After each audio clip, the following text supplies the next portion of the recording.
আসসালামু আলাইকুম। Turning point with Fahia YouTube চ্যানেলে আপনাদের স্বাগতম। 47তম বিসিএস প্রিলিমিনারি পরীক্ষার জন্য আমি আমার প্রতিদিনের পড়া রুটিন শেয়ার করছি। যারা চান অল্প পরিশ্রমে এবং কিভাবে টেকনিক্যালি পড়ে 130+ নম্বর তোলা যায়, তারা চাইলে আমার এই ভিডিও দেখে প্রস্তুতি নিতে পারেন। আশা করি উপকৃত হবেন, কারণ আমার এই পড়ার রুটিনটা একটি সাজেশনমূলক পড়া, যা আমার কোচিংয়ের শিক্ষকদের সহায়তায় আমি এই রুটিনটা তৈরি করেছি। তাই 47তম বিসিএস প্রিলিমিনারি পরীক্ষা যারা দিবেন, ওই সব প্রার্থীদের জন্য এই ভিডিওটি কিন্তু খুব গুরুত্বপূর্ণ।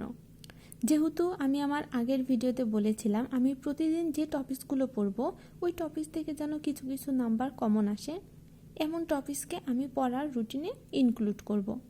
তারই ধারাবাহিকতায় আজকে আমি বাংলার জন্য এমন একটি টপিক সিলেক্ট করেছি যে টপিকসটা থেকে বিসিএস সহ যে কোনো সরকারি চাকরি পরীক্ষার জন্যই খুব গুরুত্বপূর্ণ। সন্ধি। আপনারা সন্ধি পড়তে প্রথমেই নবম দশম শ্রেণীর বইয়ের সন্ধি অধ্যায়ে যে সন্ধিগুলো আছে প্রথমে ওই সন্ধিগুলো পড়বেন এবং তারপর অগ্রদূত বা অভিযাত্রীর অথবা অন্য যে কোনো বই থেকে আপনারা সন্ধি অধ্যায়টা পড়ে বিগত সালের প্রশ্নগুলো প্র্যাকটিস করবেন। এভাবে যদি পড়েন তাহলে পড়াটা অনেক ইফেক্টিভ হবে। ইংরেজির জন্য স্পেলিং থেকে কিন্তু প্রতি বছরই প্রশ্ন আসে, একটি অথবা দুইটি।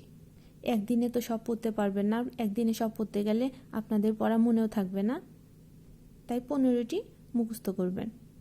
আর গণিতের জন্য গসাগু, লসাগু এবং গসাগু এই অধ্যায়টা থেকে কিন্তু এখন প্রায়ই প্রশ্ন হচ্ছে, তাই এই অধ্যায়টা খুব গুরুত্বপূর্ণ।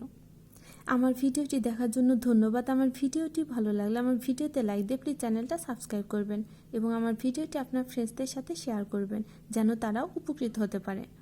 আল্লাহ হাফেজ।